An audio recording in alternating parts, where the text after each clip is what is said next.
yo, man, yeehaw, as they say, and yo, and yes, hello, everybody. So I'm much Mal excitement. Burns. I'm Mal Burns. Yes, guess what? No, no surprise there then. Right, yes, my name is Mal. First name Burns, second name. But I get squashed online all over the place. So if you want to follow me on Twitter, you've got to go to twitter.com/MALBURNS. Yeah, squashed. And our secondary feed for virtual worlds is Metaworld News, named after the show. So you can go to twitter.com/Metaworld News. Equally squashed into one word. So, right, well, we're going to bring you some of that news, and most of the news actually comes from, you'll find links to what you need anyway on those two Twitter feeds, mostly the first one, the Mount Burns feed. And what we're going to bring you this week are the headlines. Headlines, yes, indeed. They call them headlines for the week ending whatever it is again. Yes, 18th of April. 18th of April. Not quite the easiest of dates to remember, actually, for once Yeah, I've goofed again. we could put Yeah, so, we could just say ending today, the week ending today. That would apply every week. yeah, but then when people are listening to it midweek, they won't know whether it's. No, I understand. I understand. Uh, I can't even work it out now. I hope we haven't got any mathematics on this show because my brain's a bit addled. Oh, Right. oh, I agree. It's called Windows updates and networking. Basically, how Microsoft can overnight destroy a home network by updating its infernal Yeah. excuse for an operating system. Anyway, we won't go there. At least not yet. Probably find an excuse to go back there later, some one way or another. They always pop up, don't they? Oh yes. Anyway, yes. So, welcome also to James Atloud, who's sitting beside me here. So, welcome, James. You've already Uh, heard him, but I came back. It's amazing.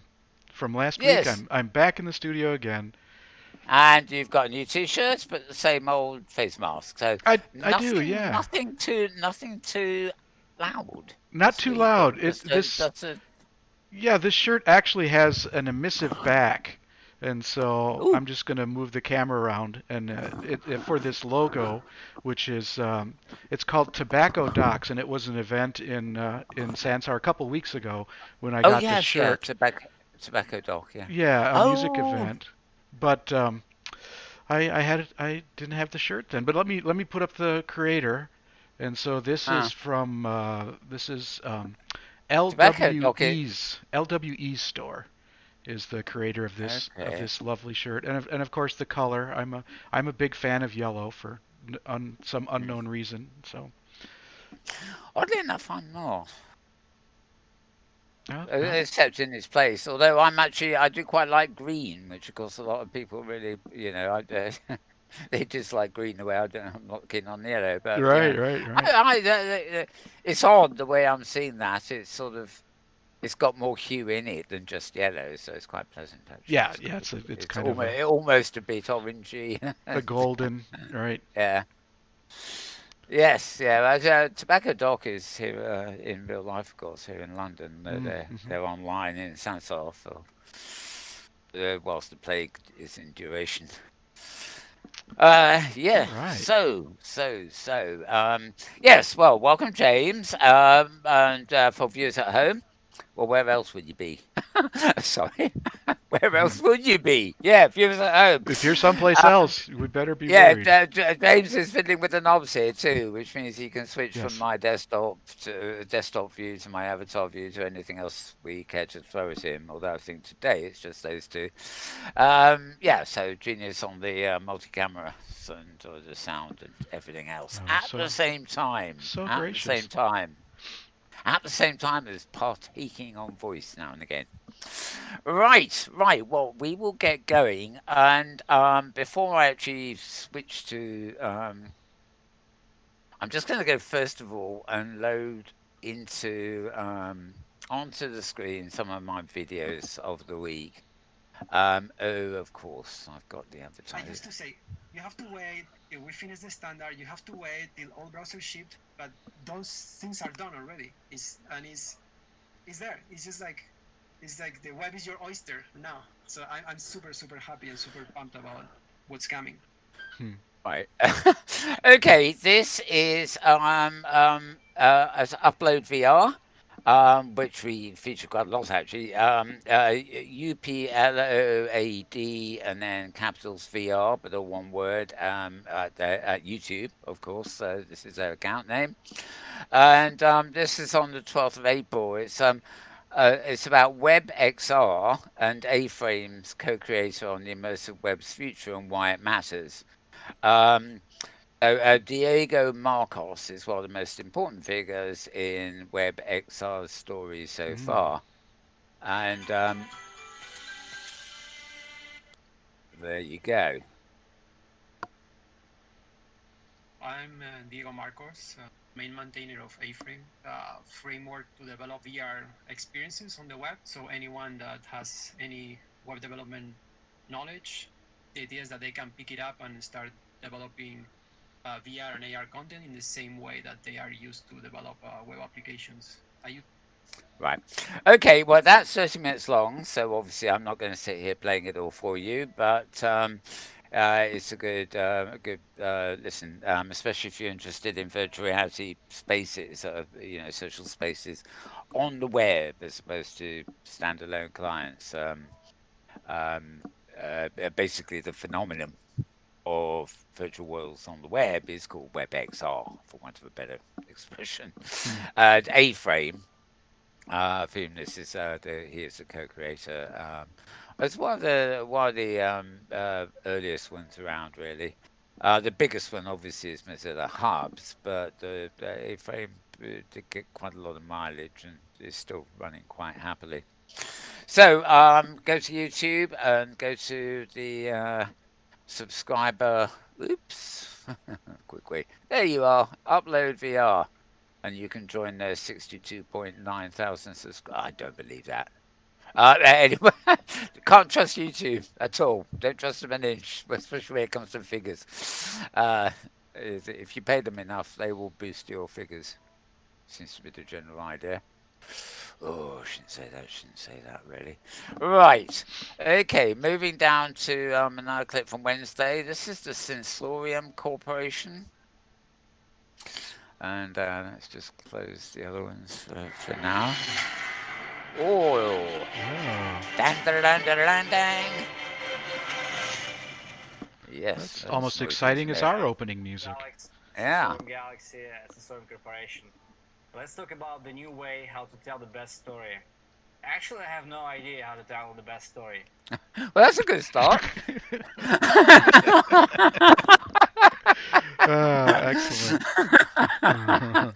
Yeah, that put the pause button on there just at the right point, didn't I? Yeah. Okay, the site you want here is quite interesting. It's the Sensorium Corporation, SENSOR. IUM Corporation. I'm not spelling Wow. that for you. This there was an event, VR Days Europe, in last year actually, 2020. But this is the first I've seen of this presentation they've put up from what they call the coolest VR event around, I guess. And he's talking about the future of storytelling. At least, well, he does, despite the fact he just said he doesn't know anything about it. I Right. love that one. That's hilarious. Yeah, apart from that, it is worth listening to. It's only 11 minutes, well, 12 minutes long, so it's not a major thing. But obviously, I'm not in the habit of playing things here. Otherwise, you won't be going to listen to the guys in question. So Right, right. just giving them a plug, really. So yeah, that was that one. Moving on. Right now, this it's a good few weeks ago now since Virtual World's best practices in education conference, blah blah blah. Some somewhat slightly edited videos have been coming up there recently, although there's a few I've been looking out for that weren't there originally. Um, I have one here, which is my pal Leah Lowball, and she was doing a presentation here. There she is. Wonderful, Leah.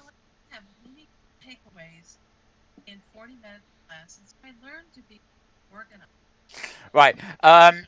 basically, she. Yeah, I can't get enough of listening to Leah. Actually, whatever she's talking about.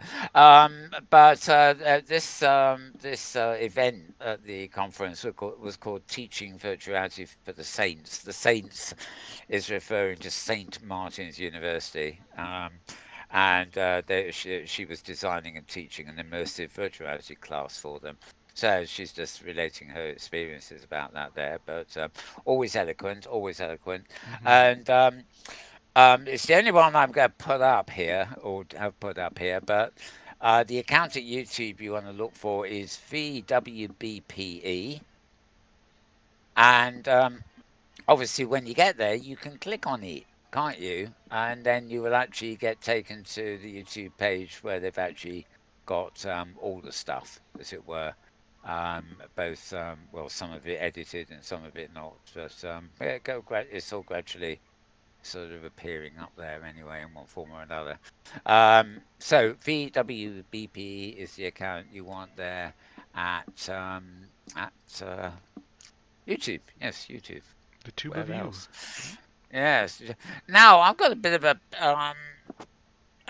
something that's gone a bit weird here.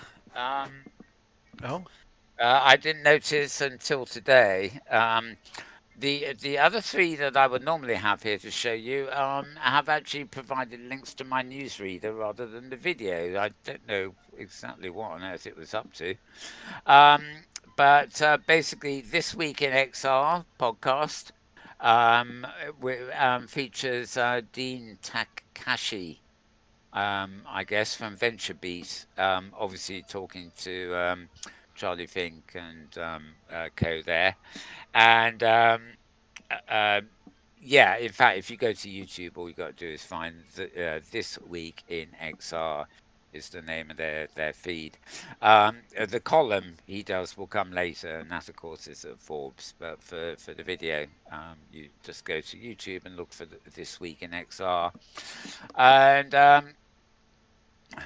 yeah, typically this was meant to be a segue, but it ain't gonna happen, is it? Mm. There's also oh, hang on, I might be able to do this. It's actually introducing VRSE, me as in metaverse sort of thing, if you see what I mean. New web-based, again, it's a web-based thing, 3D XR development engine and editor. Let me see what happens if I try and load a link to this. This I think would take me to their site, but it might actually have the video too. Talks on demand, get a pass, ticket holders go straight to. Right, okay. Watch all the talks. Oh god, they want to give you a pass for watching. Okay, I will endeavour to make the find the videos and then repost them in a way that I can load them the same way I do normally. I think I must have used one of those plugins like send to Slack or something that Mm-hmm. sent the reader's address instead of the website address. Anyway, sorry about that. So let's move ourselves on, and I'm now going to load the list of our web pages, and it is, of course, the same place we usually start. No. It is Scarred Ghost. Oh, whoa, perfect in there. I howled at the same time as the wolf did. Right, this is, of Synchronicity. course, Yes. yeah, Skull Ghost is the site for Anthony Pitillo or something. I've forgotten. I knew it was one of those days. Don't mind. Every week, April 12th was Monday, of course. Every week on a Monday, he publishes this, and it's a roundup of the previous week. The previous week on Monday, of course, was not this previous week, but the week before that. But it's a very good place to go if you just want to round up on things. Some things we will have mentioned on last week's show. Others were probably little bit out of our um, brief, so to speak. Um, as usual, there is a whole load there. Um, I'm not going to go down the list. It's I tend to get carried away if I do that. So basically, SKARREDGHOST.com, scarghost.com, and you'll have to go back to Monday for that. But it's always easy to find because it's called the XR Week Peak. Emphasis on week peak, I think. Don't be mistaken. It's not a peak week. It's just the week peak, if you see what I mean. I'm getting a lot of laughs from James today. Wonderful. Right. Carry on. Carry on. All I right. like that. Yep. Then my humour is being appreciated. Okay, right. So now we really can move on to stuff relevant to the actual week. Um, Again, the first one I got up here, again from early in the week, this is 9th of April, there's a blog, it's the blog.webaverse.com, so it's BLOG dot, WEBAVERSE.com. And it starts off with, well, Virtual Silk Road. Nice sort of title there, really, isn't it? The Metaverse is described as a successor to the Internet, sum of all virtual worlds. What's missing are the roadways between these virtual worlds to connect with each other. How many times do I and everybody else need to say it and talk about it? Stating the obvious, really, but there we go. Oh God, I did have something else to mention this week. I forget what it was, but it was another stating the obvious thing. Anyway, oh yes, yeah. There's a lot of posts. I mean, apparently Amazon have decided to modify their Kindle, and everybody says, after how many years do Amazon decide to do the obvious? You will now be able to see the book cover on your lock screen of a Kindle. Mm. So when you pick it up, you will see the cover of the book you're reading, just like as if you picked up a real book when it was closed. It didn't Well, do that that makes before. sense. Yeah. Yeah. Yeah, I know. So people are saying this is really obvious. Look how long it's taken them. I mean, well, you say it's obvious, but how, I don't know. I never actually heard people actually moaning about the absence of it yet. Right. But Right. anyway, that's a little bit of byproduct of news there this week too. Um, Okay, what we need are the shipping networks and cross-continental railways between virtual worlds for identities, ideas, and value to follow so we can have a 3D internet, blah, blah, blah. And that's an excuse for them to look at the ancient Silk Road. The global supply chain of the ancient world and stuff, and it sort of connects. You'll just have to read it, really. The current metaverse paradigm is that online virtual worlds are isolated from one another. They build the same features in their own bubbles and lock content within their walled gardens, of course. So we are in the pre-Silk Road era of the metaverse. Imagine the internet without hyperlinks. Well, platform lock-in does not benefit users of virtual businesses. So very much after my bit of history lesson written into this too, but very much after my thoughts on here. There, of course, is the Silk Road, but instead of the ancient Silk Road, you've got various what you might call metaverses that barely link at all, if you see what I mean. Hmm. The pink lines illustrating the roads that we need to build. So, well, we need one there. Well, we need one everywhere. Yes, so good. This anyway, reimagining Silk, etc., etc. And oh yeah, this was an interesting bit. Using Discord as a trade route. Discord is like the coffee shops of the internet, where 140 million monthly active users employ it to create topical communities for work and play. The vast majority of virtual world projects have their own Discord communities, and they're also advertising that Webiverse, that's the magazine, so to speak, has their own Discord bot as well. It's one of the easiest methods for people to mint and trade NFTs as well, but I'm not going to go into that because the conceptually what they're talking about here is not dependent on um, non-fungible um, trinkets. Right. So, yep. I think that's all there is to it. Yes. So go there and read it. Basically, blog.webaverse.com. Webaverse, WEBAVRVERSE, sorry, .com. And the virtual Silk Road awaits you when you get there, so to speak. Right. What the right. Okay, this is roadtovr.com, one of our regular sites here, ROADTOVR.com. No spaces or dashes or anything in there. It's all one word, Road to VR. And basically, it's a report on NVIDIA. You know, you make your wonderful graphics cards and stuff like that. They're adding eye tracking support to their VRSS foveated rendering tech. Now, the foveated rendering is a sort of uh, latest method of rendering. Basically, variable rate super sampling is a VRSS with support for headsets with eye tracking, allowing the rendered application to improve performance by increasing quality where the user is looking while decreasing it elsewhere. We've talked about this before. I mean, you know, it's been played around with for quite a while. Um, but if you can imagine something that blurs the distance for you and sharpens up what's right in front of you automatically without you having to really do anything work, it's that kind of thing. Not quite the same thing there, but quite the thing. And so NVIDIA have actually added eye tracking support. So you know, the foveated rendering can sort of see where you're looking and not only say make the foreground sharper, but also make the foreground sharper in the place where you're actually looking, rather than, you know, absolutely across the layer, so to speak. So yeah, this talks all about that and stuff like that. Now it's come up.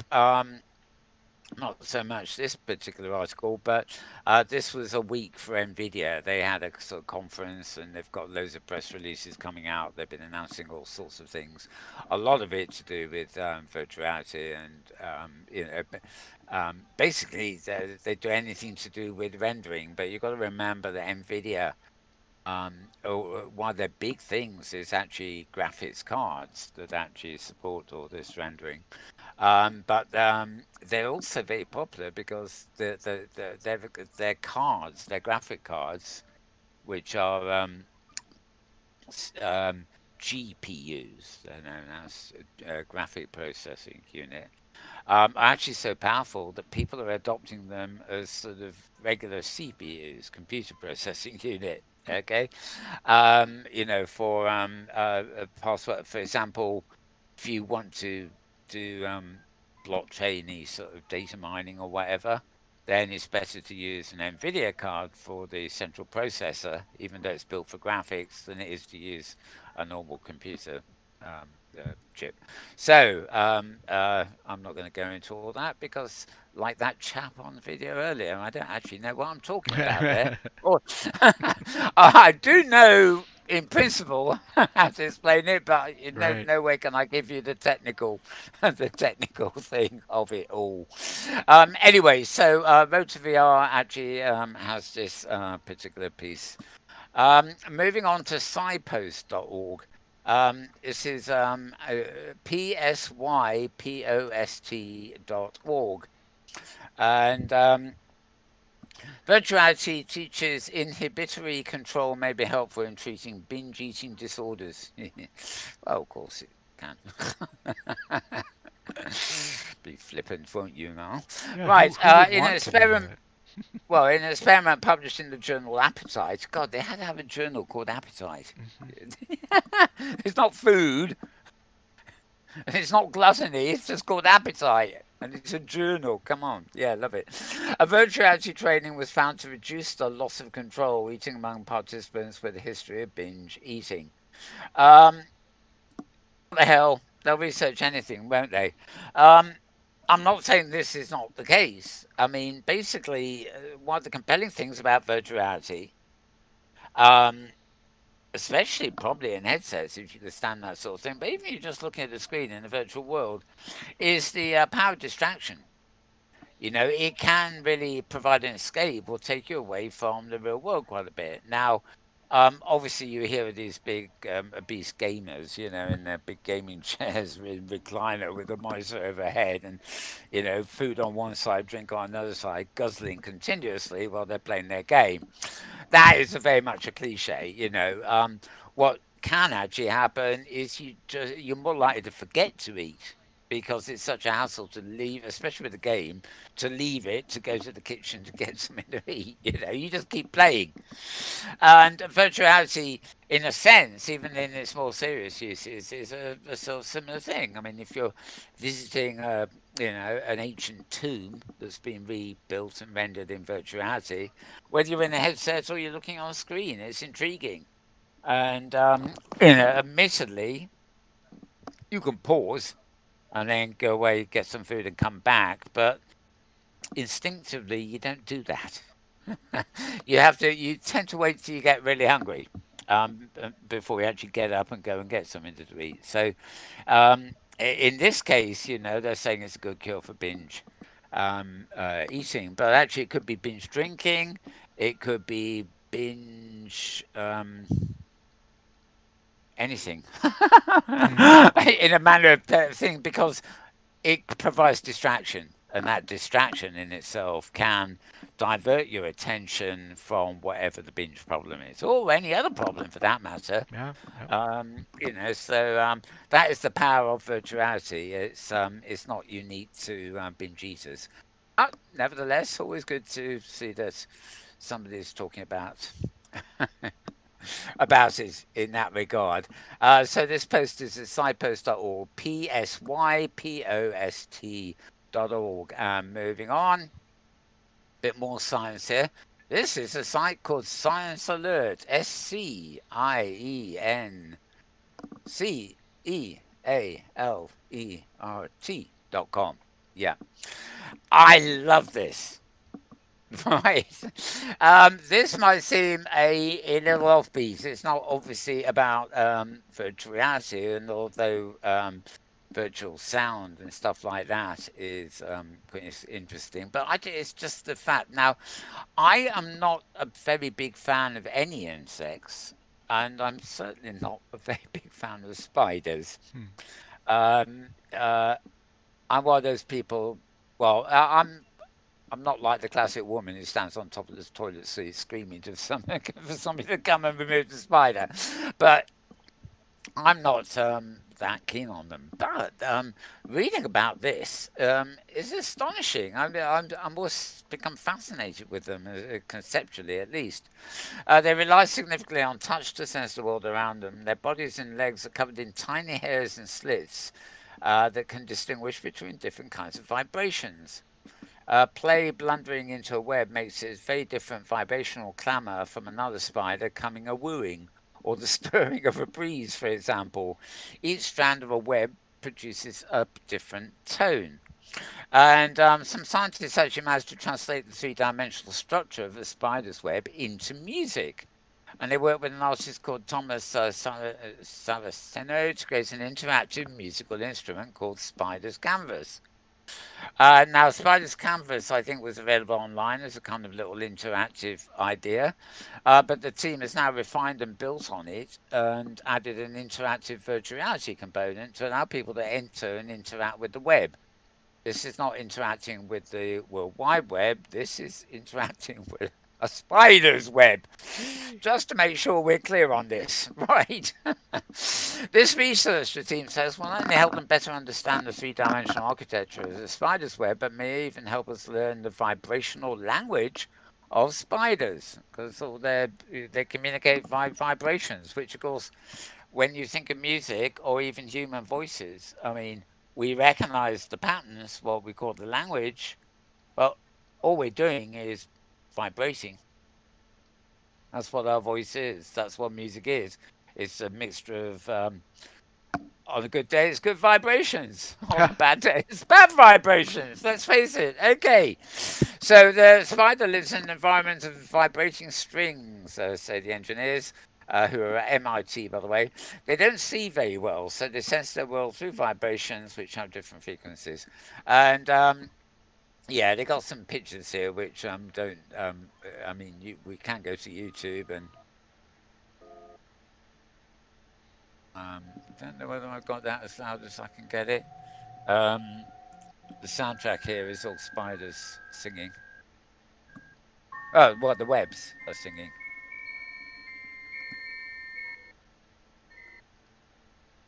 It's quite enchanting. You probably can't hear it very well, but nevertheless. Um, anyway, to explore the structure of the webs that they house the typical tropical tent web spider. That means they got a real called a real one, a real. I'm not going to try and pronounce that, but that's what the spider's called. Good old Citrus. Yeah, quite. In a rectangular enclosure, and they waited for it to fill the space with a three-dimensional web. Then they used a sheet laser to illuminate and create high-definition images of 2D cross sections of the web it made. So this is the noise it made while it was building its web. Well, it will be. I'll go ahead a bit.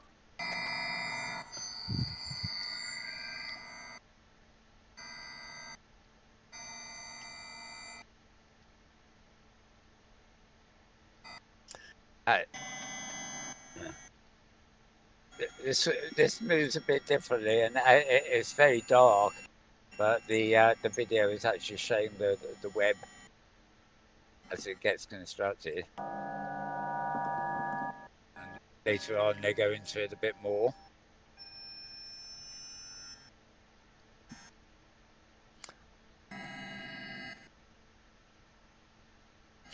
Better than the noises I can get out of my keyboard.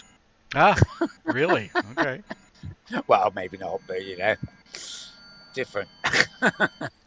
I kind of like sonic noises that take your mind to strange places. You really don't know where. It's like whatever comes along, kind of thing. Right. Anyway, I just found this totally fascinating, and the fact that it does connect to us because they've created a virtual reality thing here, which allows you to not only listen to that music but go into it.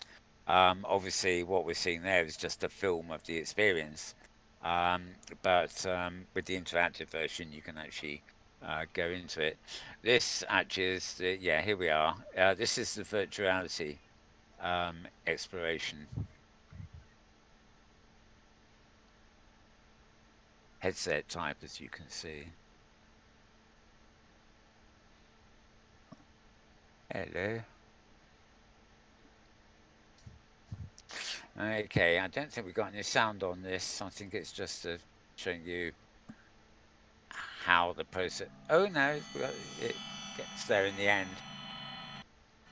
So you can imagine you're in the experience. You've got your headset on, obviously, and these are your hands and controllers, and you can move around the web that the spider created, which has been scanned very perfectly at high resolution, um, as you need, and then you can experience on each string, as it were, the different vibrations. Um, Whoever's doing this is not very active, is he? But never mind. His thumb is. I'm Ah, okay. not quite sure what's happening apart from moving his thumb. Um, But anyway, if you're really interested in this, I'm sure you can find out a lot more. You've got three old videos here anyway, and yeah, and there we are. The work was presented at the spring meeting of the American Chemical Society and the Journal of the Royal Society Interface here in the UK. Was the original research was in 2018 there. Um, right. It There are a reminds few me links a here. lot of projects that try to interpret the planet, movement of planets, in terms Yeah. of pitch and tone. The idea of I think it's synesthesia, Yes, synesthesia, right? that first, yeah, or the Yeah. oh god, what's the other expression? Oh, I can't remember the voices of the spheres. Yeah. Yep. Yep. Uh, I get. You Nice, probably nice know the insight. answer to this. I have an interesting question for you. Yeah. Okay. Oh no, I'm scared. We all know that the world rotates, right? Doesn't it, on its axis? So I'm And told. so, Right. so it changes. The American time zone is a bit behind us, and others are before us. But which way does the Earth rotate on its axis? Clockwise or anti-clockwise? Well, are you looking from the north or the south? Ah, yeah, you got me. You'd be so because it's both, of course, depending on Right. whether you're at south. But yeah, If you're but a looking lot of down on the people. earth from the north, it's counterclockwise. Yeah, a lot of people are, biased towards the northern hemisphere. You Right, see, right. so Yeah, they very much so. immediately think, "Oh, stupid question." See, Right, right. wrong. Yeah. Right. Okay. Well, it didn't work on you, but folks at home, if you want to try it on any dumb friends you've got, you might get somewhere. Right. So, sciencealert.com, Yeah. SCIENCEALERT.com. Yes. Okay. Just remember, I'm your Well, yeah. metric time person in the studio, so. Uh, Now we're having a real fun with this today. That was a link that I mean, how to virtualize your component, but it just fascinated me. This one too from the Fast Company is I think we're going to have to go for the web page here. I don't think no, it doesn't load into the viewer, but you can now talk to Albert Einstein. Ooh. Don't expect him to do much more than answer some basic questions about the real Einstein's life and achievements. So apparently there are thousands of questions he's been coded with. There he is. They've done some remapping of photographs of him. They've colorized it very well, and then having colorized it, they've used the animation kind of. It's amazing what they can do these days. But it isn't just a gimmick, like you can't. You could go on Zoom, and you could use that picture pretend you're Einstein, talking. But more than that, they've encoded it. It's a company in New Zealand, and although they got Austin based as well, called UniQ. That's UNEEQ, and they trying to get the Nobel-winning physicist look, voice, and mannerisms right. And Wolfram Research, creating a Wolfram Alpha's computational intelligence too, which they've been busy for a very long time now. They contributed the natural language engine and the knowledge-based facts, which acts as the digital human's brain. So there's an artificial brain in there. It's actually just like a database wiki of everything Einstein-y, really. Um, but you can actually ask him questions. Now, we were just playing around a little bit before the show, and James said to me, "Well, should we do that live?" Okay, so first of all, the article I'm reading is at fastcompany.com. We're going to lose it in a minute. So fastcompany.com. And I'm going to do what it says here. If you'd like to ask Albert some questions, click here. Gosh golly. Um, Now remember, this is Albert Einstein. He comes after Victoria and Albert, so it's the second Albert, I think. That's beside the point. Why am I got the royal family on my mind, haven't I?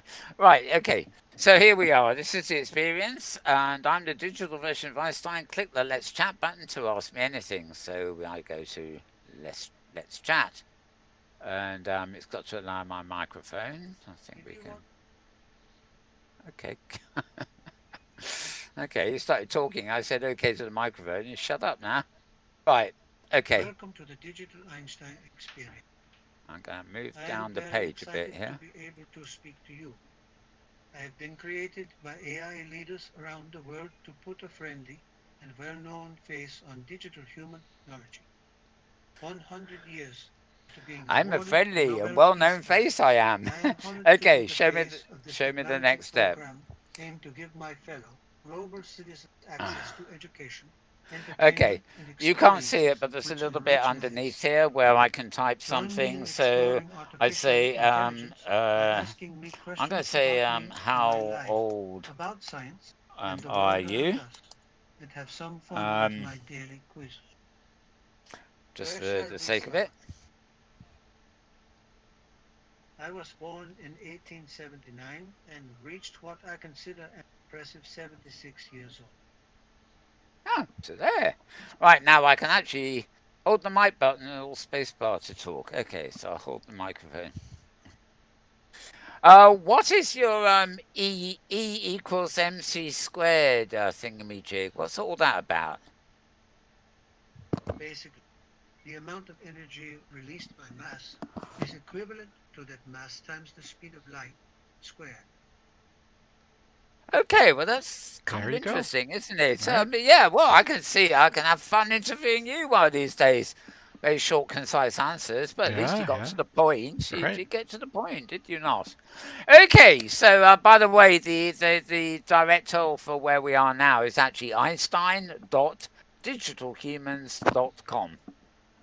Digital Humans site has a whole load of stuff on.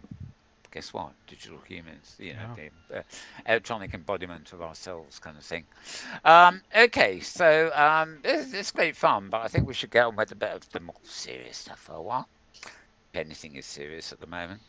Right, this is a case of needing to move my frame up into.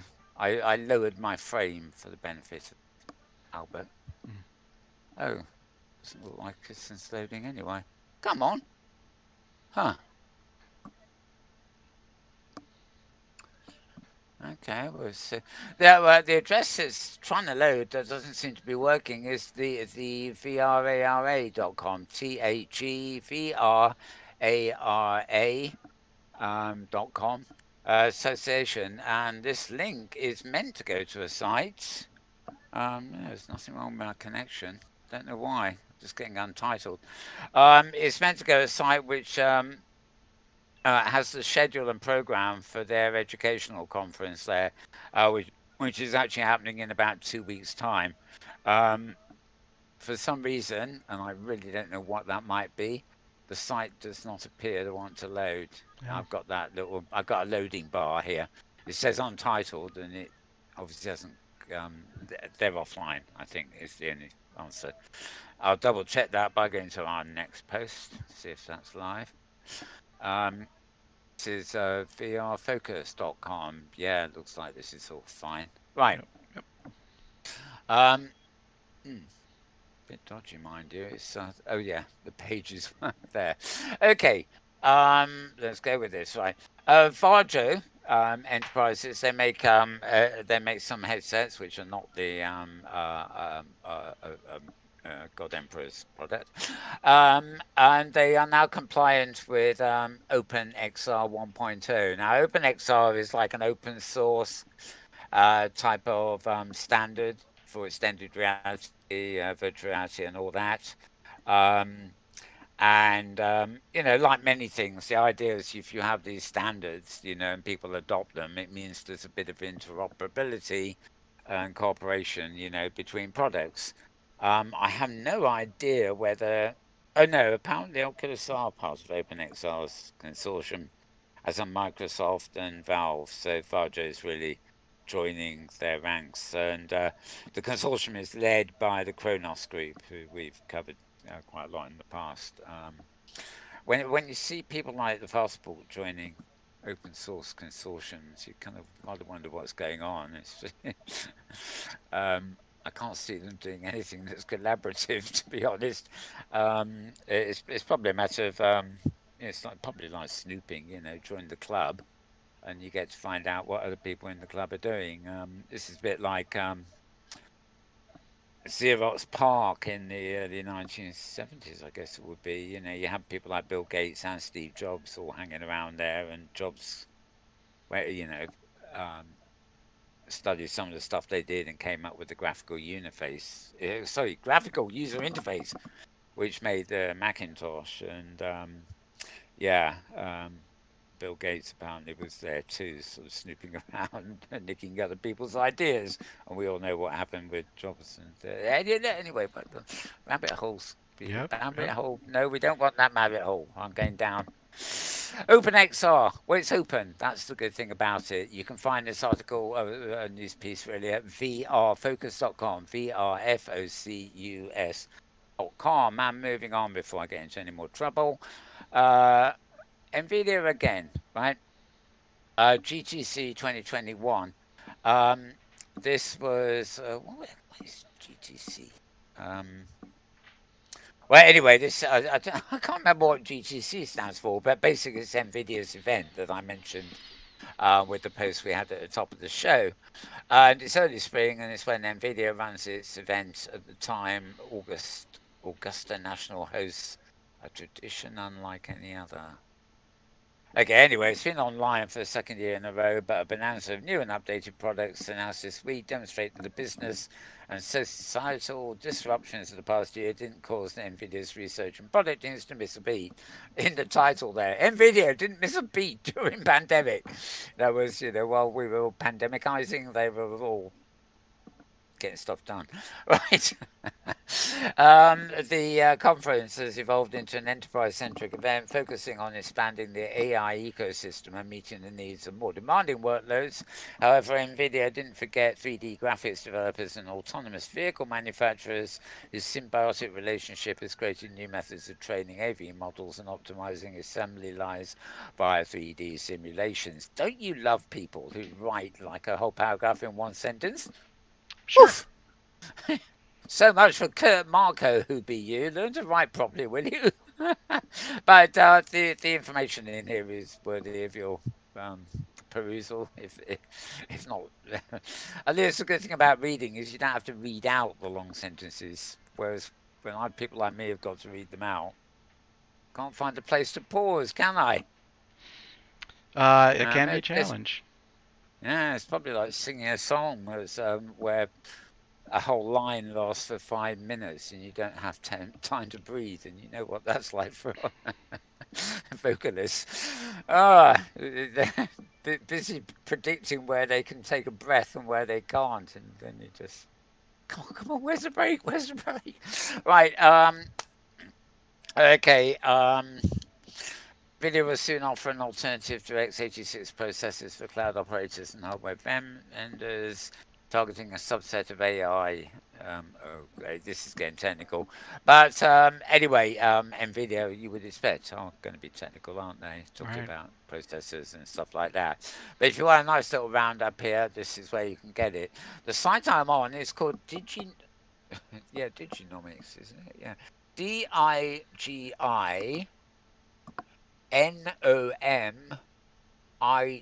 DIGINOMICA.com.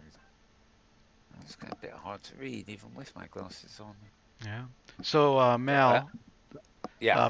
GTC, you're going to love this, stands for GPU Technology Conference. So, an acronym that contains an acronym. I, I, I think that's fantastic. It's Yeah. Well, Inception.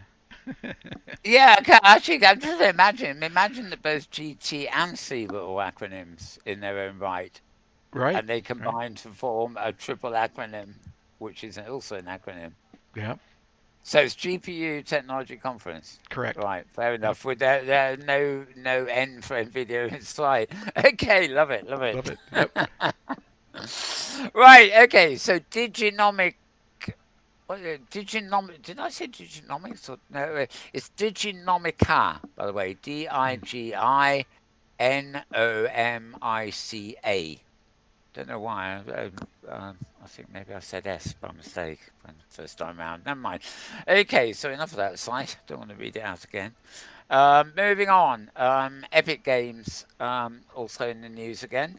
But this particular one is we covered this a few weeks ago. They've come up with the MetaHuman Creator, and well, the news here really is that the MetaHuman Creator itself is now in early access, and it's an attempt to bring lifelike humans into video games. So the creator is part of an early access program, meaning anyone can create their own 3D human avatar for use.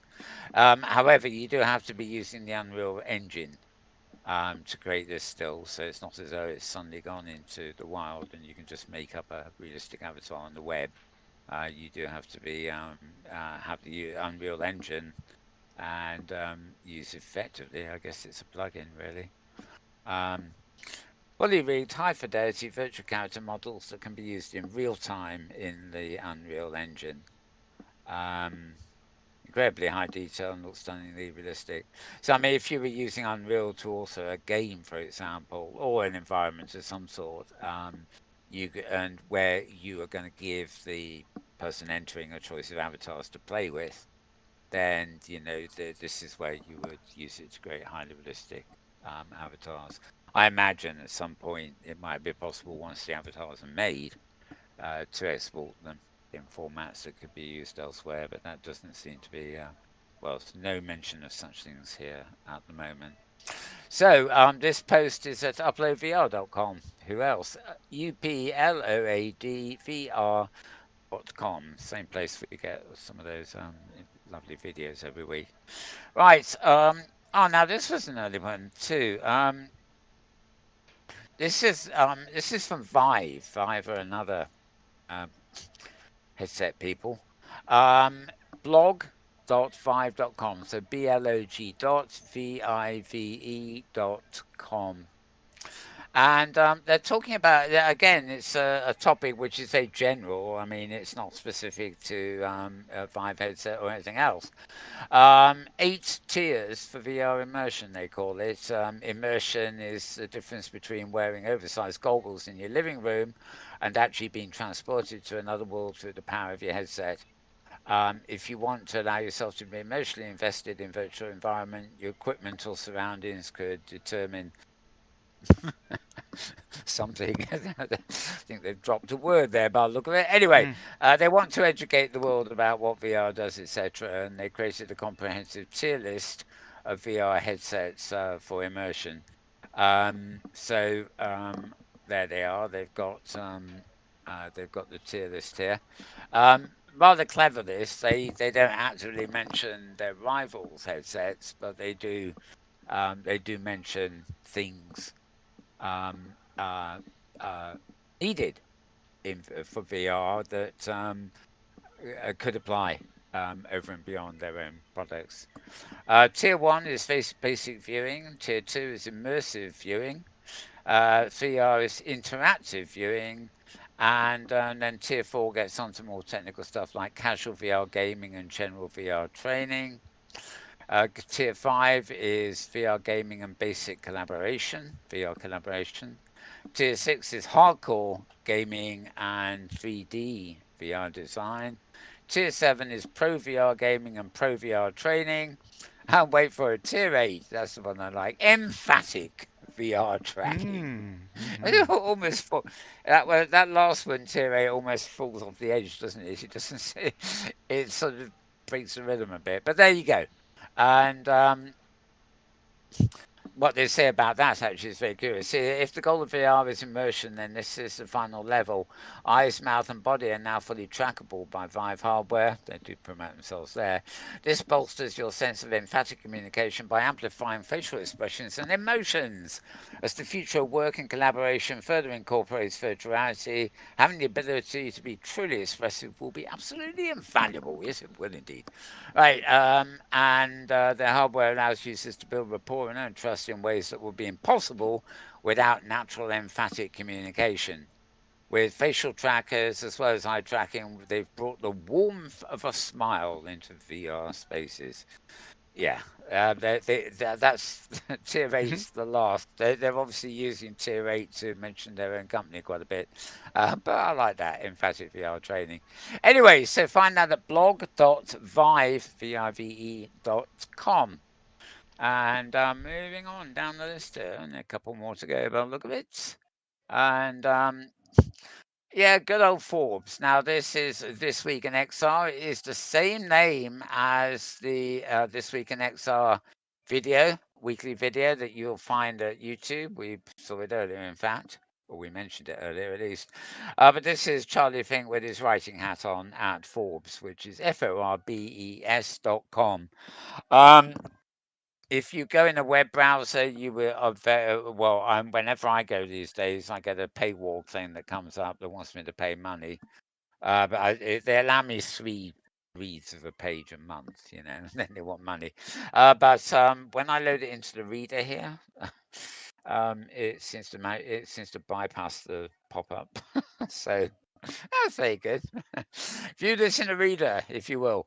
Anyway, Forbes.com. This week in XR, they're talking about Fortnite's $1 billion metaverse and surgical robots, XR art, immersive concerts, and of course the aforementioned NVIDIA conference. They got a bit of Travis Scott there in astronomical, but that's new. It's just there. Um, Epic Games have planted a Metaverse flag on Fortnite Island. Um, they've got another cool billion in a new round of funding. Epic are really going out of their way to try and push themselves as being uh, having a dream of a metaverse.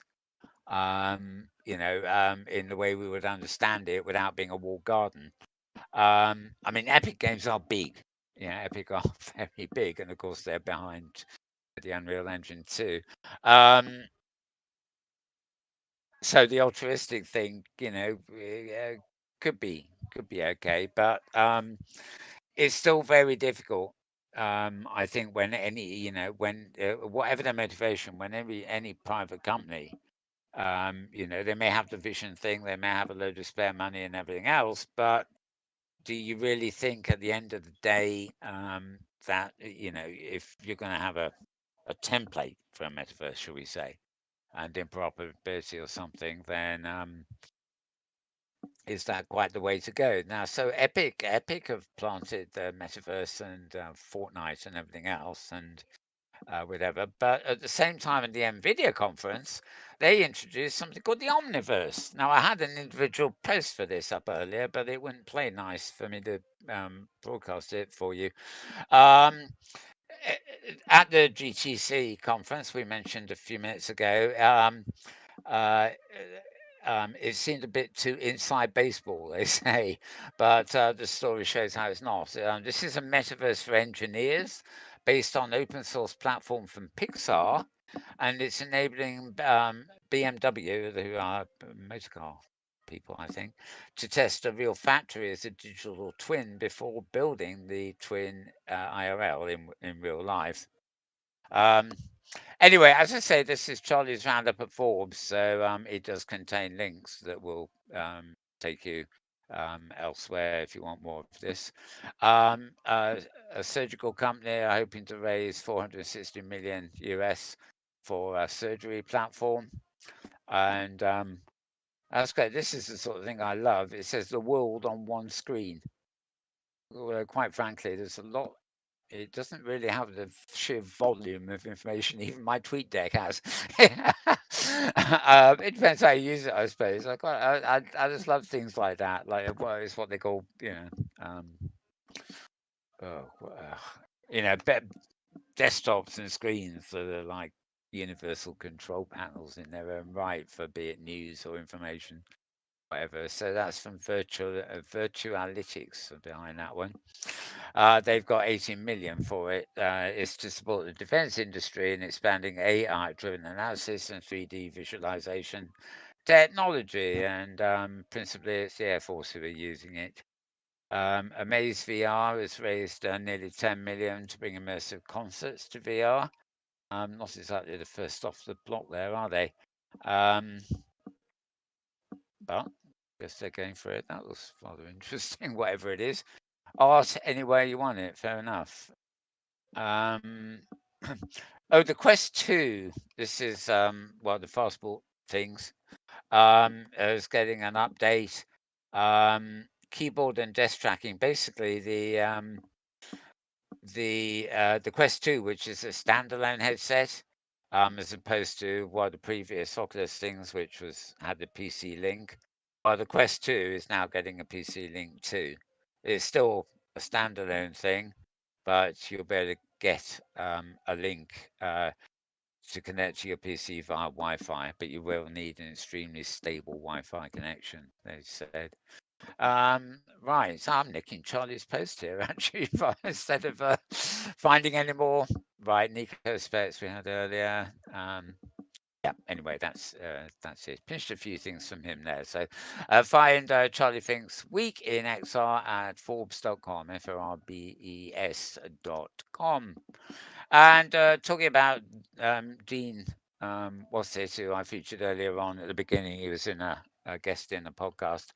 Um, he, Dean Takahashi, that's it, the Dean Beat. Basically is a column he has at venturebeat.com. So it's venturebeat.com.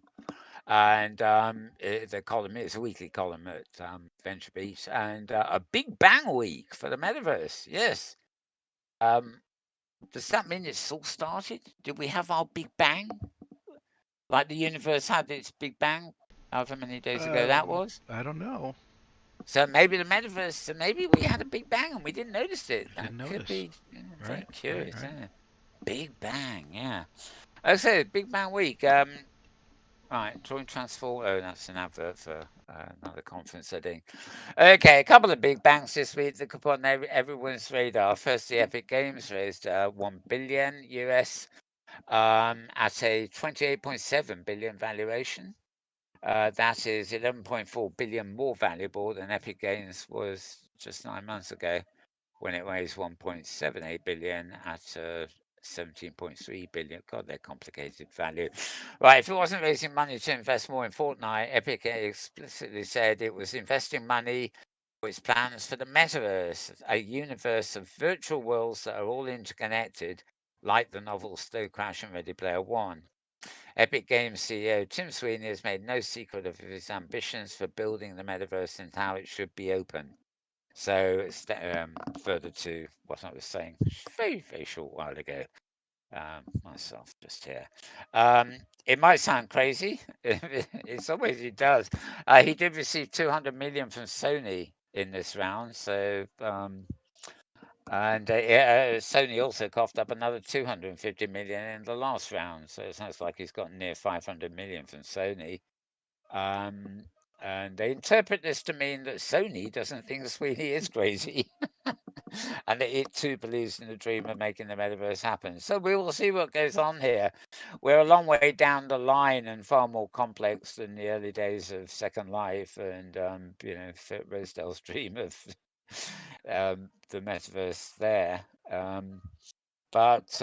Well, we'll see. We'll see. I just wonder if the wall gardens and the different platforms are just now all over the place, and I don't know whether I don't know whether it's actually possible to go backward to great interoperability, or whether the interoperability will only be there with cooperation going forward, as it were. As is very often said, sort of taking something like Second Life, right, which is now 18 years old, I think, probably nearer 20 if you can count Linden World and the lab's early things. Um, there wasn't any interoperability built in except for things that would rely on similar code. At one point, it might have been possible for something like OpenSim to have interoperated, but then you got the inventory and money and everything else they don't want to share, Um, but the thing is, even if they had interoperated, the whole thing is now 20 years old and technology has moved on. I mean, you still can't really view Second Life. There are workarounds, but you can't really view Second Life in a headset, except with difficulty, and it's not really true headset VR.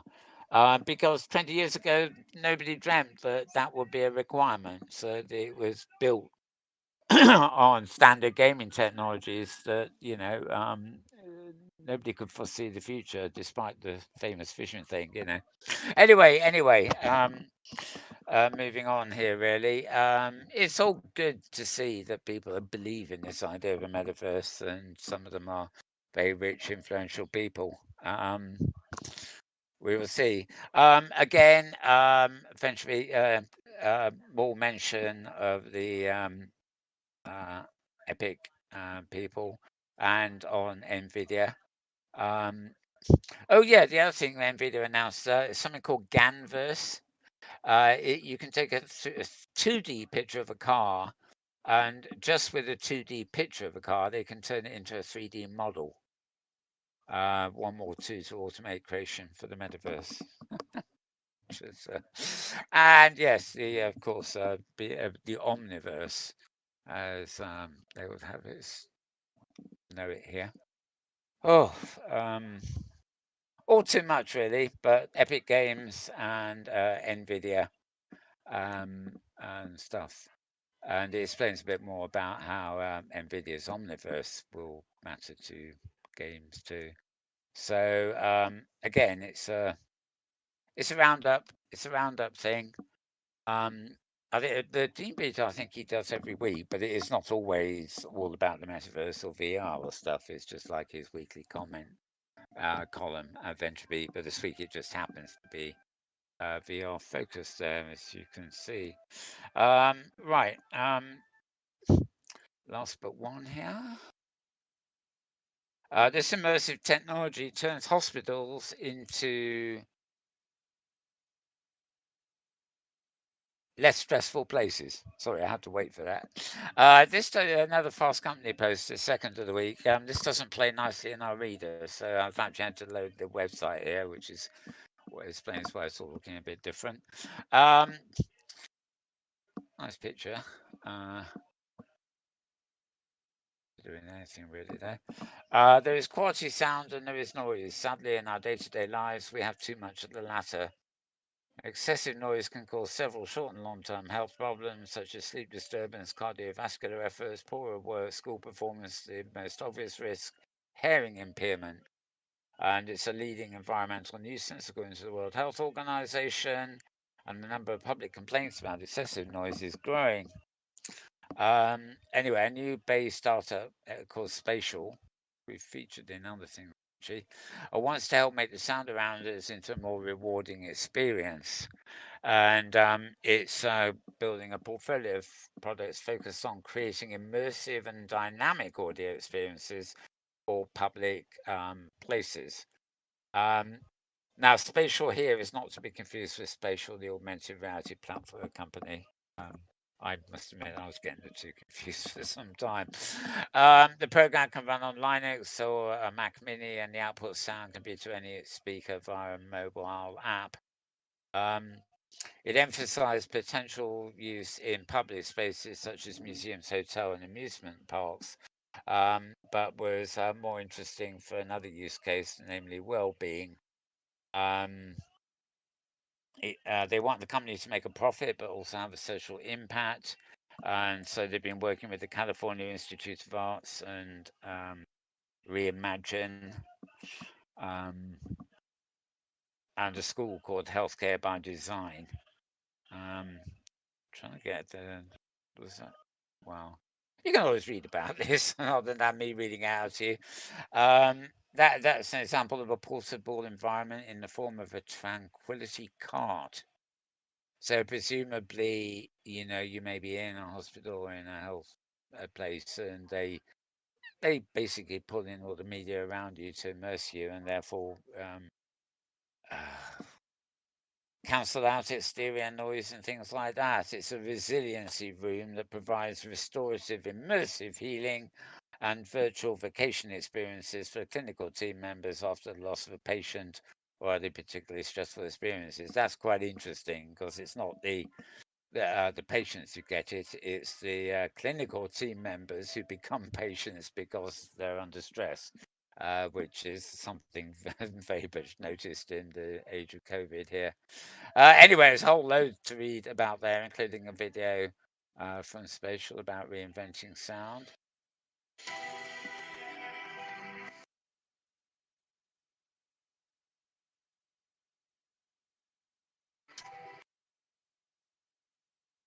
I think we've played this comfortable. before. You can bring the outside world in. And all of those are just really tremendously powerful tools when it comes to shaping the experience of being something. Spatial experiences are living, interactive soundscapes meant to run 24/7. They're based on real-time objects with physical properties and Okay, guess what I'm going to do, folks? with physical properties and behavior. I'm going to move to YouTube. Leveraging the physics of sound from the real world. They have a channel here called Spatial. Can't miss that. SPATA. Sorry, IAL. And just go subscribe to them. Best possible version of your experience, all without a single edit to your content. Adding inputs and outputs to your scene bring spatial to the center of a complete interactive experience. So that can include basics like a motion sensor or a full computer vision system. Huh. Even something like knowing the weather outside can change how the scene renders and creates a different Oh, experience in your space. And when your scene can use a little extra impact, spatial can output to lighting, control systems, displays. We can go as far as your creativity will. okay. Maybe we wondered what was going on there. I was humming and hawing. I forgot that I'm running Safari while this show's on rather than my normal browser. So my right click was not getting me what I wanted. Never mind, never mind. Right, final actual link on the Malburn's Twitter feed at least. This is Eureka Alert. We have them now and again. EUREKALERT.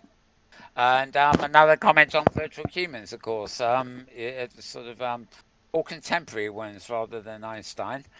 Virtual humans are equal to real ones in helping people practice new leadership skills. Indeed, apparently. That's the conclusion of new research published in a journal called Frontiers of Virtuality. I'm pretty sure that is a paywall. I'll just double check for you. Maybe not. Okay. So you can read this actually at Frontier Sin. Or Frontiers, yeah, that's a bit unfortunate title. Right, FRONTIERSIN. And I think that's meant to be Frontiers plural in, Yep. as opposed to sin on the frontier. Oh Why god, not? I've Right? just got a weird mind, you know. Sin on the frontier, what the hell? Okay, so yeah, there's the whole article and stuff like that, and yeah, the as I said, we're at Eureka Alert, which was basically advertising this anyway. So you've got frontiersin.org here. And if you want the introduction article we were looking at, is EUREKALERT.org, which actually brings us to the end of the stuff in the list. So I'm actually popping over. We did a quick look at some videos earlier too. I'm quickly popping over here to a bigger post, I think. Oh, maybe not. Oh, it seems the Weekend XR did come up in some places, just not the right place. Okay. Um, oh yes, there's a bit new Between Realities at YouTube too. Between Realities is their channel. Right, I'm news. So, um, I'm trying to find. Oh, maybe it's this. No. Sorry, I'm not in the right place for finding my Metaworld feeds. Oh, This is okay. not good. I've been well. It looks like I've been hijacked with some other links going to the same Slack channel and hiding the things I want. Okay, channels. Okay. Um. Right. Believe it or not, folks, I can't actually, by the look of it, get to the Metaworld feed, which is rather odd. There weren't huge amount of things there, but there were a few things. World shared, no. It's no, that's. Oh, hang on, there they are. Mixed up with the other Twitter accounts. Okay. So Thursday, Oh, that was 15th of close. April. What? Oh, well, not finding the feed. Oh my goodness. Oh, yes. It was a bit confusing. That was. I Yeah. said I was a bit abstracted today. Right. Okay. 25th of. Let me get my dates right here. 2nd of April. No. 15th. Thursday. 14th. 13th of April. That was this week, wasn't it? And Friday the 9th. Okay. Tuesday. Right. Um. Okay. So we'll start with this one. Um. Virtual Pioneer Tour in Science Space's Glacial National Park. Hmm. Um, right. This is actually going to happen on April 25th at 5 p.m. Pacific in Science Space's Glacier National Park. And it's been run by Virtual Pioneers, who I believe is, what's his name? I interviewed him at VWPP. God, oh Uh, God, I'm terrible. is that Spiff? Spiff, yeah, I think it is Spiff. Virtual Pioneers. I'm not sure. Okay, and Saitan Madonna, of course, is another one Oh. there. So anyway, this is in Science Space, which of course is you can get to it in a helmet, I think, but basically it's available on the web or in a standalone Science Space client, and it's it's modelled on a national park, and it's the tour is the west side of the park, going to the Sun Road to the top of Logan Pass and looking at all the flora and scenery and everything else. So to get to it, you go to https etc. sign.space slash download. Oh, that's to download it, of course. No, I don't have a link for the weather. Oh yeah, and in advance they will also be gathering before the tour in Discord in voice. So they'll be meeting up there at 4:45 p.m. again Pacific, and it's the Discord channel. I'll just check. Oh, okay. Right, I better do that later, not live on air. Look what's happening. God. Oh, they don't make it easy, do they? I hate sites that make me do work. Right. Okay. So that's kind of interesting. You'll find that that post at virtualpioneers.weebly.com. So virtualpioneers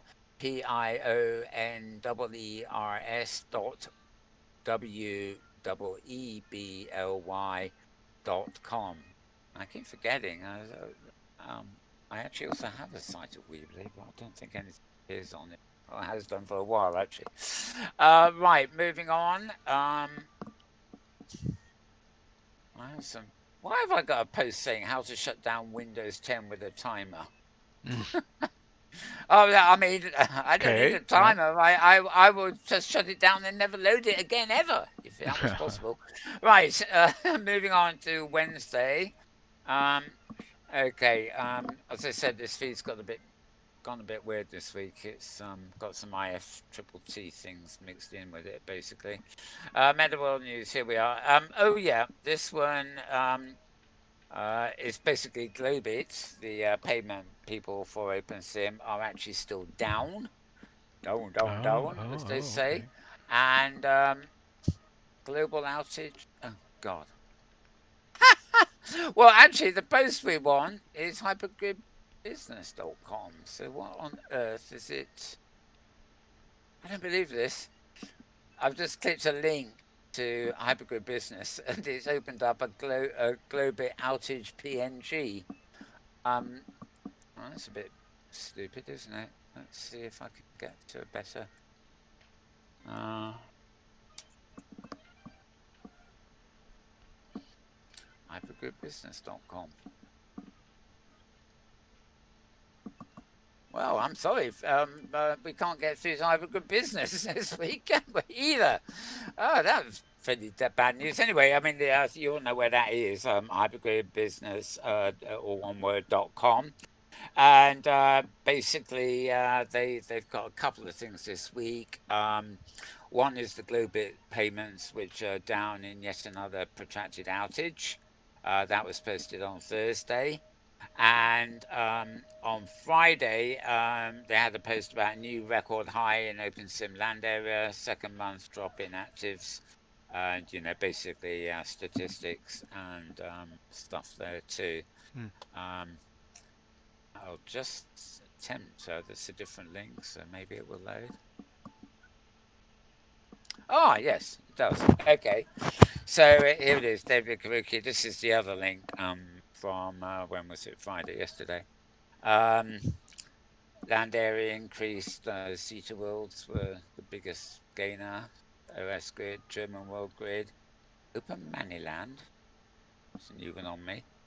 Um, okay, it's the usual. It's the usual thing explaining how Outworlds is separate and stuff. It's got a list of the top grids, of course.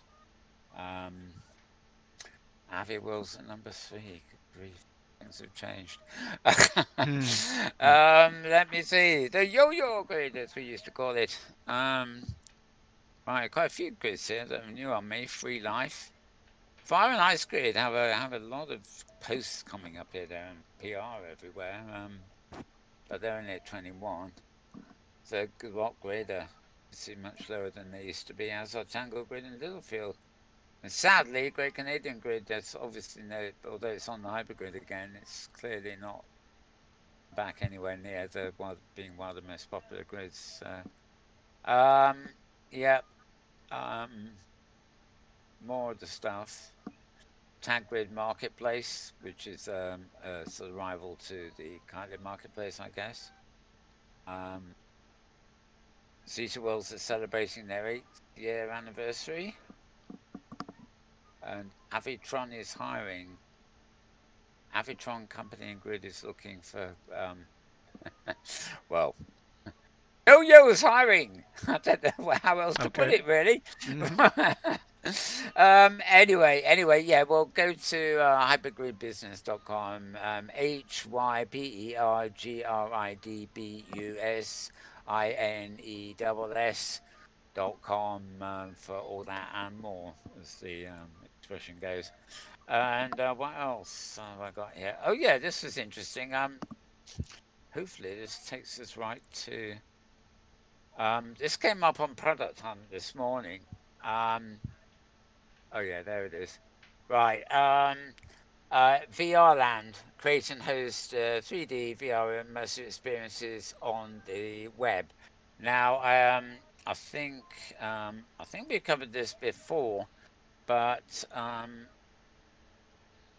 going to go to vrland.io, the website. It's impossible to bookmark this because there is no HTML on this page. It just loads its interface completely. But remember, this is great because it is on the web, and basically you can scroll around here and you can look at various rooms where you can go. Or, oh Lord, stop it doing that. Ah, oi. That's better. Or I can't scroll this page, but you can also create your own by pressing the create button at the bottom here. And there's also a quick way of navigating with a board or mouse, as you see there. So they've got some featured rooms, which you can sort of see in the middle bit there. They've got a few rooms by actual users. But then near the top here, of course, they've got the. Oh, it does zoom. Right. Go. I can't. Okay, some of these things are a bit of a task to navigate. Hmm. Yeah, I can't get back to the top of that page. I don't know why. I tilted it. Okay, that would do. So you got. Oh God, come on. Right, you got a conference venue. You got an island. You got a development place, a gallery, an auditorium, a dance hall, World G, cinema, dome, open space, etc. Let's just have a quick look and see what it does when I click on auditorium. It doesn't. Your mouse pointer is hidden. Press escape to dismiss the banner.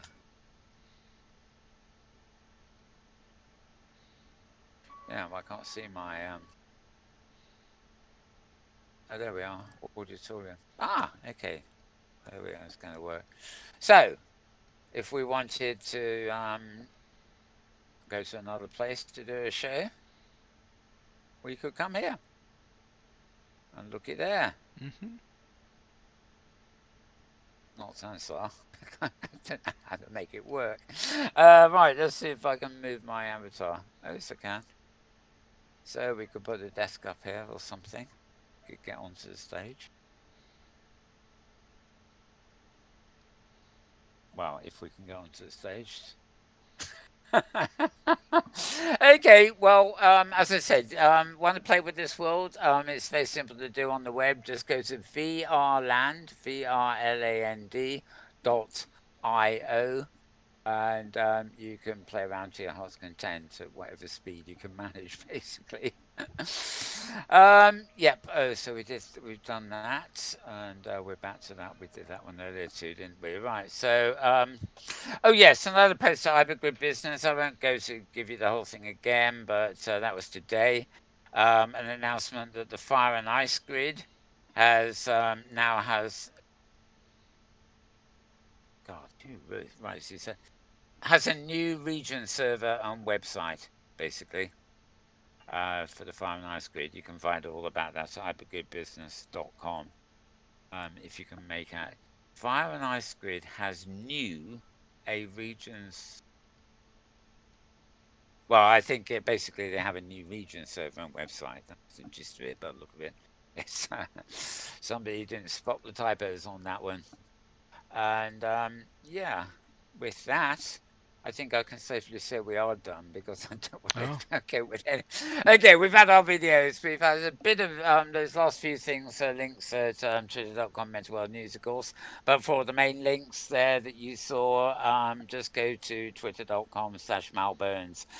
The beauty of going there to follow the links is if you know which one you're looking for. Sometimes if you follow the links I give you here, they just take you to home pages because all I get to see is the name of the site. Whereas my Twitter feed contains links to the actual, it would take you directly to the actual pages that I've been covering. So twitter.com/malbones for the main stuff. And with that, I have to ask the obligatory question to James is, what do you think of all that then? oh, it's a lot of stuff. Oh, that thought was quite. I thought we were kind of getting down on time again this week, No, but I never think we're mind. doing good. Yeah, I think we're doing great. Yeah, yeah, we're under 90 minutes if my Yeah, guess yeah. is right. So yeah, but Yep. yeah, as always, it's I just go through it a bit faster. Eight, So 87 minutes, huh? anything that caught your eye apart from Einstein? Oh, yeah, Einstein's fun. I've been asking, you know, I'd like to have a conversation with one of my smart assistants, and they're just not up to the task of having, No, what I consider a conversation, but maybe I could have that conversation with Einstein. That could be I think it possible. could be. I think if you're interested in the physics and all that sort of side of it, and you know a bit about him, Hmm. and have questions for him about his work, it probably works very well because it's loaded with all the information for him to answer questions about himself and his work, Hmm. like where he was born and E equals MC square and stuff like that. The ones I tested him out with. Um, on the other hand, he's not a general knowledge bot. He's not. If you ask him where's the nearest flower shop, I don't think you're going to get much out of him. You'd be Right. better off asking Alexa or Google or whoever. Um, But maybe he'd be polite. uh, oh yes, yeah, it just seems to be politish. Yeah, but actually, Google's very sweet. Okay. All right. Alexa's annoying as hell, All right. but she can be useful too. I think it depends how you do it. I mean, all these things that they go on about AI and stuff like that. I mean, a lot of it's bullshit. They are simply they simply operate on a massive database with ready-made answers and voice recognition to figure out what the question keywords are. And obviously, the information gets bigger and bigger, and the algorithms that sift through it are going to get more and more complex. But is it anything more than a very complex database lookup for facts? I'm not Hmm. sure it really is. I mean, to be AI, it would need to be um, replicating itself almost, to figure out things. And